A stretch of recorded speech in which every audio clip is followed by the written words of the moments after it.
तो आपके लिए आज मैं एक और नया डिफरेंस लेकर आया हूं जो कि हमारा एक्टिविटी बेस्ड कॉस्टिंग है और ट्रेडिशनल कॉस्टिंग के ऊपर होगा। एक्टिविटी बेस्ड कॉस्टिंग और ट्रेडिशनल कॉस्टिंग के ऊपर एक डिफरेंस है, छोटा सा डिफरेंस है ये भी बेटा। देखो मैं आपको तकरीबन तकरीबन 7-8 पॉइंट तो दे देता हूँ, ठीक है, डिफरेंस में, ताकि अगर आप पेपर में क्वेश्चन आए तो आप अच्छा खासा कंटेंट मेरे पास से ही आपको मिल जाए, ठीक है, आपको सोचना कम पड़े। तो 7-8 पॉइंट तो मैं मिनिमम दे ही देता हूँ। और यहाँ पे भी तकरीबन 3-3-6-7 और एक 8 पॉइंट यहाँ पे भी है ही हमारे पास, है ना, 7-8 पॉइंट यहाँ पे भी है ही। तो फिर काफी अच्छा खासा डिफरेंस आपको मिल रहा है, ठीक है। फटाफट से इसको देखो, मैं एक दो बार रिपीट भी कर दूंगा तो अच्छे से एक बार सुन लेना, एक दो बार जो मैं बोलने वाला हूँ उसमें सुन लेना और अच्छे से इसको रिटेन कर लो माइंड में। क्लियर है? तो हमारा स्टार्ट करते हैं डेफिनेशन। एक्टिविटी बेस्ड कॉस्टिंग एक तरफ लिखा है मैंने, एक तरफ लिखा है बेटा आपका ट्रेडिशनल कॉस्टिंग। क्लियर? और डिफरेंस में ज्यादा से ज्यादा इसलिए बनाता हूं, मैंने बताया हुआ है, क्योंकि डिफरेंस से याद करना थोड़ा आसान हो जाता है, ठीक है। वो पैराग्राफ फॉर्म से ज्यादा आसान तो ये तरीका है, इससे क्या जल्दी याद हो जाता है। क्या होता है? जल्दी याद। तो पैराग्राफ बेस बनाना सही नहीं लगता, ये सही रहता है। तो सबसे पहले बात करते हैं मीनिंग की। उसने कहा एक्टिविटी बेस्ड कॉस्टिंग, जिसको हम एबीसी बोल रहे हैं। यहाँ पे क्या बोल रहे हैं? एबीसी। बेटा एक एबीसी वो भी होता है, ऑलवेज बेटर कंट्रोल भी होता है, उसकी बात नहीं कर रहा मैं, अभी बात कर रहा हूं activity based costing is a method of assigning overhead, यानी ओवरहेड को असाइन करना, इनडायरेक्ट कॉस्ट को असाइन करना। किसको असाइन करना? ओवरहेड को, इनडायरेक्ट कॉस्ट को, ठीक है। सच एज सैलरीज हो गया, यूटिलिटीज हो गया, कोई भी सैलरी हो गया, इलेक्ट्रिसिटी बिल हो गया, इस टाइप की चीजें किस पे करना आपको असाइन? प्रोडक्ट एंड सर्विसेज पे। किस पे? प्रोडक्ट एंड सर्विसेज को।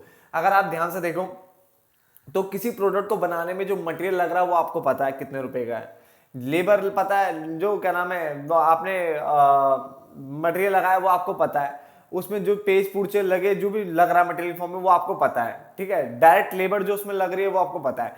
मगर यार इलेक्ट्रिसिटी जो बल्ब जल रहा है पूरे दिन भर, क्या उसका खर्चा आपने असाइन किया? ठीक है। जो मैनेजमेंट स्टाफ है जो वहां बाहर बैठे हैं, लेबर का तो आप डायरेक्ट लगा लेते हो, बट जो बाहर जो सैलरी ले रहे हैं क्या आपने उसका लगाया? ठीक है। जो डेप्रिसिएशन लगता है एसेट्स पे, क्या आपने उसको एलोकेट किया? तो यार कुछ ऐसे खर्चे भी होते हैं जिनको हम ओवरहेड बोल रहे हैं, इनडायरेक्ट कॉस्ट बोल रहे हैं, इनको भी असाइन करो, ये कह रहा है। डायरेक्ट कॉस्ट तो आप कर लेते हो, डायरेक्ट कॉस्ट तो आप कॉस्टिंग में आराम से करते हो, तो इनडायरेक्ट कॉस्ट को भी करो, ये कह रहा है, इनडायरेक्ट कॉस्ट को भी करो।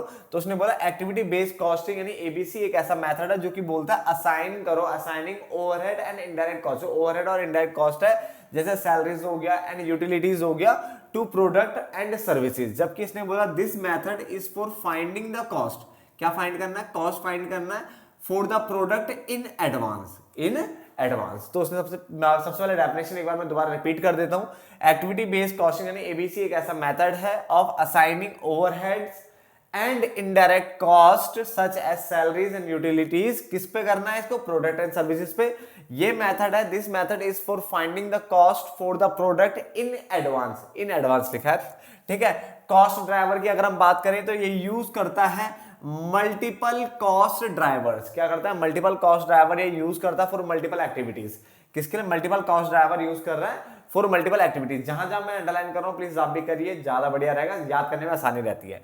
ये यूज करता है आइडेंटिकल कॉस्ट ड्राइवर, जिसको हम सिंगल कॉस्ट ड्राइवर भी कह रहे हैं, यानी आइडेंटिकल कॉस्ट ड्राइवर बोलो या सिंगल कॉस्ट ड्राइवर यहाँ पे यूज करता है फॉर डिफरेंट एक्टिविटीज के लिए। Point number third, expensive. ABC को अगर बोला जाए तो मोर कॉस्टली, ये more costly to implement due to its complexity. इसमें कॉम्प्लेक्सिटी थोड़ी ज्यादा है, जटिलता है ना, तो इसके कारण ये कॉस्टली थोड़ा ज्यादा बन जाता है। ट्रेडिशनल कॉस्टिंग जो है वो लेस एक्सपेंसिव है टू इंप्लीमेंट, इसको इंप्लीमेंट करना क्या है, थोड़ा कम खर्चीला है। Than ABC requiring fewer resources, क्योंकि यहाँ पे जो रिसोर्सेज चाहिए वो आपको क्या चाहिए? Fewer resources and less time. Resources भी आपको क्या चाहिए? कम चाहिए, और टाइम भी आपको कम चाहिए। तो 3 पॉइंट मैं रिपीट कर रहा हूं, प्लीज ध्यान से सुनना। मीनिंग में मैंने बोला कि जो एक्टिविटी बेस्ड कॉस्टिंग होती है, यानी जो एबीसी है, ठीक है, वो एक ऐसा मेथड है जिसमें असाइन करते हो ओवरहेड को एंड इनडायरेक्ट कॉस्ट को, जैसे सैलरीज हो गया, इलेक्ट्रिसिटी बिल हो गया, इस टाइप की चीजें, टू प्रोडक्ट एंड सर्विसेज। जबकि वो this method is for finding the cost, यानी कॉस्ट को फाइंड करना for the products in advance. यहां पे मैंने कहा कॉस्ट ड्राइवर ये मल्टीपल कॉस्ट ड्राइवर यूज करता है फॉर मल्टीपल एक्टिविटीज, ये आइडेंटिकल कॉस्ट ड्राइवर यूज करता है, यानी single cost driver for different activities. Expensive, ABC को मोर एक्सपेंसिव बोला हुआ है, more costly to implement due to its complexity. Complexity के कारण क्या है? इसको ज्यादा कॉस्ट बैठती है। जबकि traditional costing is less expensive to implement, यानी इसको लागू करना, लगाना लेस एक्सपेंसिव देन एबीसी, यानी एबीसी से तो थोड़ा ये कम एक्सपेंसिव है, क्योंकि रिक्वायरिंग, ये क्या मांगता है, requiring fewer resources, come resources and less time. 3 point cover होते हैं, ठीक है। चौथा पॉइंट कवर की बात करें तो ये कवर करता है प्रोडक्ट कॉस्ट ऑनली। किसको कवर करता है, प्रोडक्ट कॉस्ट ऑनली, जबकि ये बोथ प्रोडक्ट कॉस्ट को भी लेगा, साथ साथ पीरियड कॉस्ट को भी लेगा। तो प्रोडक्ट कॉस्ट और पीरियड कॉस्ट दोनों को ही कवर करता है। तो यहाँ पे दोनों है, बोथ है बेटा, यहाँ पे क्या है, बोथ। क्लियर। देन उसके बाद अगला 5वां point, management use the values can be use, यानी इसकी जो वैल्यूज है उसको यूज कर सकता है, can be use in external financial statement, यानी जो एक्सटर्नल फाइनेंशियल स्टेटमेंट जो बनेगी उसमें इन वैल्यूज को यूज किया जा सकता है। बट यहाँ पे इसने लिखा values can not be used in reports of external reporting. अगर आप एक्सटर्नल रिपोर्टिंग करने की सोच रहे हो तो यहाँ पे वैल्यूज आप यूज नहीं कर सकते। तो ऊपर के 3 पॉइंट में ऑलरेडी रिपीट कर चुका था, अगले 2 पॉइंट में एक बार और रिपीट कर देता हूं। यहाँ पे कवर में मैंने कहा ये प्रोडक्ट कॉस्ट को ही कवर करता है, ये प्रोडक्ट कॉस्ट और पीरियड कॉस्ट दोनों को ही कवर करता है, ठीक है। उसके बाद management use the values can be use, ये वैल्यूज यूज कर सकते हैं, यूज हो सकती है इन एक्सटर्नल फाइनेंशियल स्टेटमेंट के लिए, जबकि the values can not be used in reports of external reporting. Clear हो गया। तो 5 पॉइंट यहाँ पे कवर होते हैं। यहां तक तो समझ में आ गया होगा बेटा आप सबको, ठीक है। सारे पॉइंट ध्यान से सुनना, ठीक है, ताकि अच्छे से समझ में आ जाए। उसके बाद एडवांटेज की अगर हम बात करें तो इट गिव्स द प्रॉफिट, ये प्रॉफिट आपको देगा, वो भी कैसे, एक्यूरेटली। तो उसने बोला it gives the profit of the product, यानी प्रोडक्ट का प्रॉफिट देगा, ये एक्यूरेटली देगा।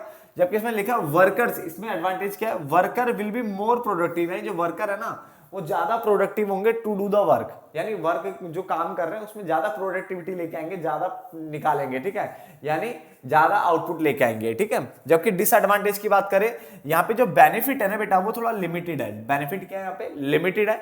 जबकि इसने बोला इट इज नॉट हेल्पफुल, ये तब हेल्पफुल नहीं है when we determine the overhead cost for general purpose. अगर आप सोच रहे हो डिटरमाइन करने की किस चीज को, ओवरहेड कॉस्ट, वो भी जनरल पर्पस के लिए, तो ये हेल्पफुल नहीं है बेटा उस केस में, फिर आपको यहीं आना पड़ेगा।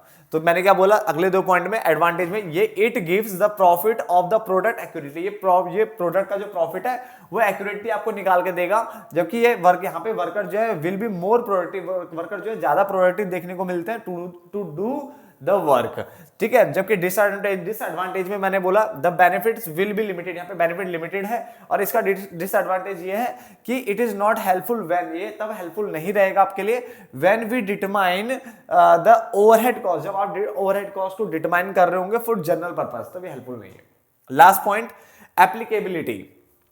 ABC suits companies with complex operation, यानी ऐसी कंपनीज जिनके जो ऑपरेशंस है ना, जो काम करने का ढंग है वो थोड़ा पेचीदा है, कॉम्प्लेक्स है, ठीक है, जटिल टाइप का है। तो उस केस में उसने लिखा रिक्वायरिंग मोर डिटेल्ड, ठीक है, and accurate cost allocation method, जिसके लिए क्या है, ज्यादा डिटेल में जाना पड़ेगा या एक्यूरेट कॉस्ट एलोकेशन मेथड चाहिए होंगे, तो वहां पे आप एबीसी लगा सकते हो। एबीसी ऐसी उठपटांग कंपनीज के लिए ही बना हुआ है। तो ABC suits companies with complex operation, यानी एबीसी उन कंपनी के लिए सूट कर, मतलब अच्छा है, ठीक है ना, विद कॉम्प्लेक्स ऑपरेशन, जिनका जो काम वाम का तरीका है थोड़ा कॉम्प्लेक्स है, रिक्वायरिंग मोर डिटेल, जिनमें डिटेल्ड और एक्यूरेट कॉस्ट एलोकेशन मेथड चाहिए होंगे। डिटेल में और एक्यूरेट कॉस्ट एलोकेशन मेथड लगाने बहुत जरूरी है। एलोकेशन मतलब बांटना है ना, बंटवारा करना टाइप का।